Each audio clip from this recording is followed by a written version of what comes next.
খাদান মন। খাদান মন একটু খাদান সিনেমাটা নিয়ে আর কিছুটা ইস্টবেঙ্গল সমর্থকদের মন নিয়ে আলোচনা করব। কেননা আজ এই খাদান সিনেমাটা দেখতে, দেখতে কিছুটা ইস্টবেঙ্গল সমর্থকদের কথা মনে পড়ে যাচ্ছিল আমার। তো খাদান সিনেমাটা কেমন? সিনেমা কেমন খুব একটা বড় ব্যাপার না। সিনেমাটাতে কী হয়েছে সেটা বোধহয় বেশি জানা দরকার। কেন সিনেমা কেমনে খুব বেশি এসে যায় না। সত্যি কথা বলতে এসে যায় না। তো খাদানে যেই ঘটনাটা ঘটেছে ওটা একটা কোল ফিল্ড নিয়ে ঘটেছে। এটা একটা কয়লা খনিতে ঘটেছে এবং দেবের সিনেমা, যথারীতি দেবের সিনেমা। আমি অ্যাক্সিস মলে দেখলাম সিনেমাটা। তো এবং হাউসফুল ছিল। একটু দেরি করে টিকিট কেটেছি, তো সামনের সেকেন্ড রোতে আমার টিকিট ছিল। বাকি পুরোটা হাউসফুল হয়ে গিয়েছিল।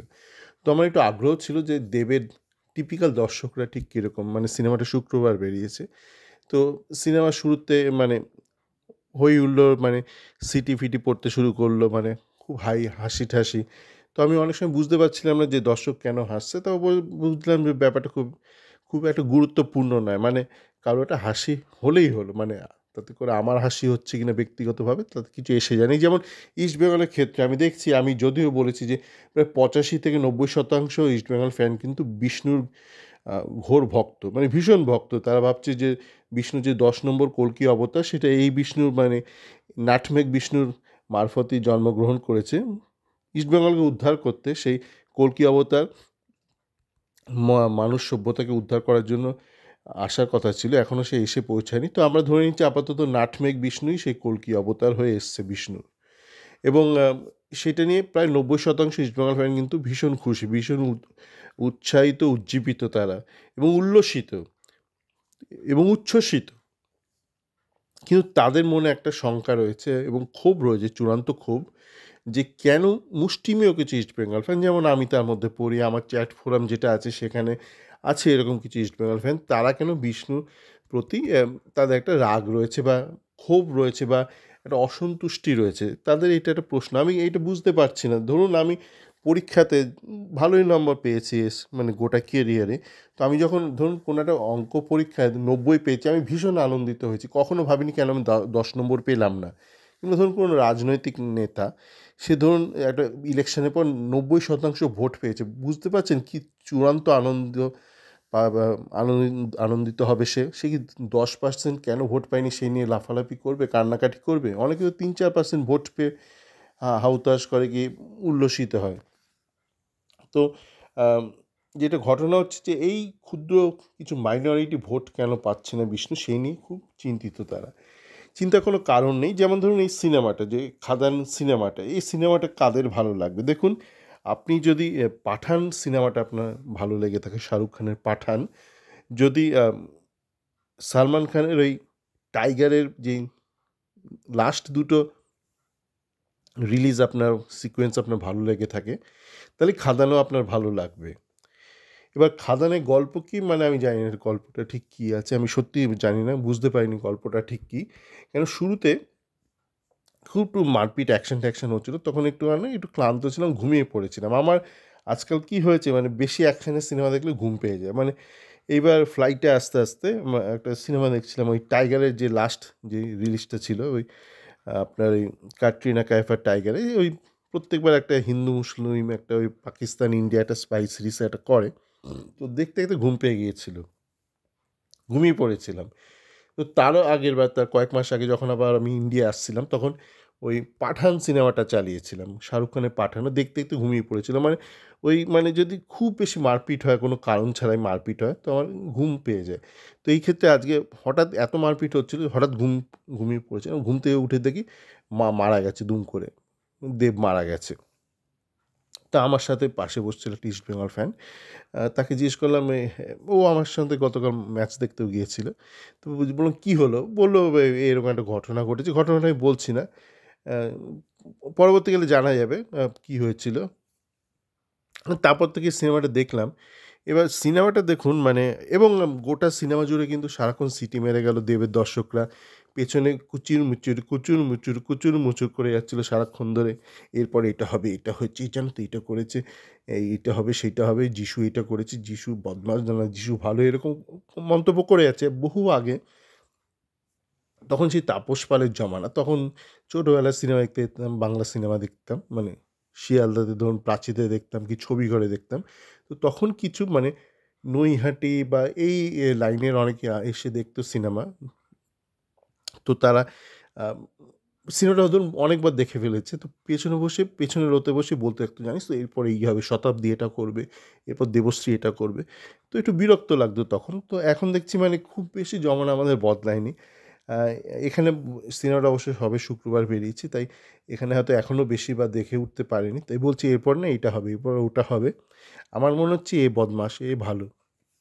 আর দেবদা আর সারাক্ষণ হাসি হচ্ছে, আমি বুঝতে পারছি না কেন হাসি। কিন্তু এটা বুঝতে পারছি যে অনেকের কিন্তু সিনেমাটা ভালো লাগছে। এটা বুঝতে হবে আপনাদেরকে যে বিষ্ণুর এই খেলা, যে আপনারা যে মাইনরিটি যারা ধরুন বিষ্ণুর খেলাতে আপনারা সন্তুষ্ট নন, অবশ্যই তার টেকনিক্যাল কারণ আছে কেন সন্তুষ্ট নন। সেটা আপনার বা আমার নিশ্চয়ই আ কোনো প্রয়োজনীয়তা নেই সকলকে বোঝানোর। কিন্তু অনেকের এই যে বিষ্ণুর এই ধরুন একটা ভেলকি দেখালো, একটা নাটমেগ করলো, কি হলো না? নাটমেগ হলো না সেটাও লোকের ভালো লাগে। ধরুন বিষ্ণু আপনি দেখবেন গত ম্যাচে গতকাল বেশ কয়েকবার নাটমেগ করতে গিয়ে ফেল করেছে। একবারই নাটমেগটা করে মাথার উপর দিয়ে বল তুলে একটা ব্যালেন্স-ট্যালেন্স হারিয়ে একটা শট মেরেছিল, ওটা বারে লেগেছিল, ক্রস বারে।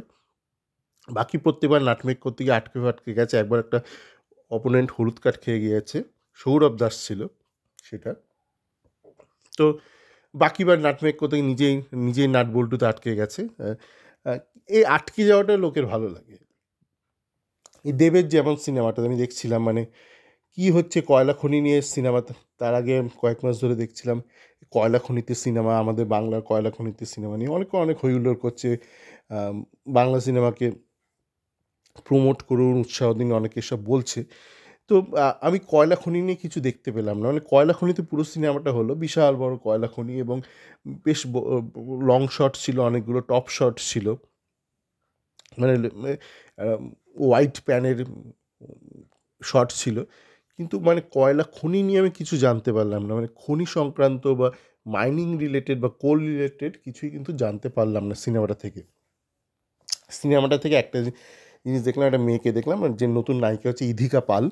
আ বলল ইন্ট্রোডিউসিং সিনেমাতে। কিন্তু ওর মুখটা দেখে প্রথমেই আমার মনে হলো একে তো আমি কোথাও যেন দেখেছি।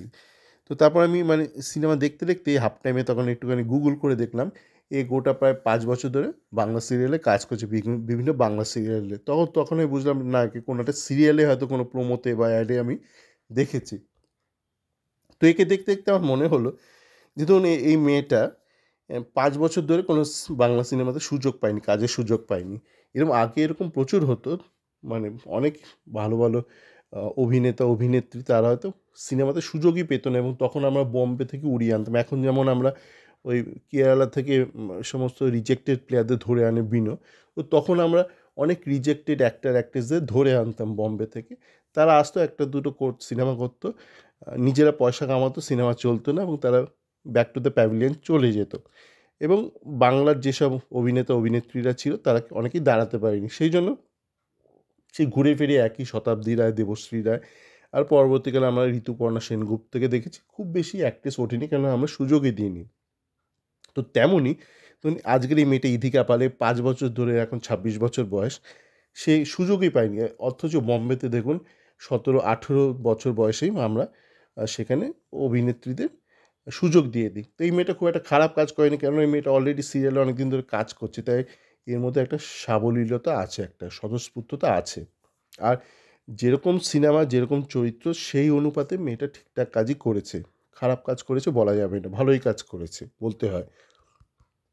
আর সিনেমাটা কেমন, ওই যে যেরকম বললাম, আপনার যদি পাঠান ভালো লেগে থাকে, আপনার যদি আ টাইগারের 2nd, 3rd এগুলো ভালো লেগে থাকে, আপনার যদি বিষ্ণুকে ভালো লেগে থাকে, তাহলে এই সিনেমাটা আপনার ভালো লাগবে, অবশ্যই ভালো লাগবে। এবং বাকিদের কেন ভালো লাগবে কি লাগবে না কিচ্ছু এসে যায় না। সত্যি বলছি, কিচ্ছু এসে যায় না। ওই পরীক্ষায় বললাম 90% মার্কস পাওয়াটাই বড় ব্যাপার। 10% পেলে না কি এসে গেল? আপনি ভোটে দাঁড়ালেন, আপনি 90% লোকের ধরুন ভোট আপনার পক্ষে গেল, বিশাল জয়। আপনাকে অ্যাসেম্বলিতে আপনাকে আপনার ফটো ফ্রেম করে রেখে দেবে। সুতরাং এই বলার ছিল যে আপনার খাদান সিনেমাটা কীরকম, খাদান মন আমাদের, মনটা খাদে পড়ে গেছে এবং সেই খাদে পড়ে গিয়ে আপনি লুটোপুটি খাচ্ছেন নাকি আপনি কয়লা কুড়োচ্ছেন, মানে সোনা কুড়োচ্ছেন, কয়লা কুড়োচ্ছেন, সেটা আপনার বিষয় বা আপনার ক্ষেত্রে যা প্রযোজ্য সেইটাই আসল ব্যাপার। সকলে ভালো থাকবেন।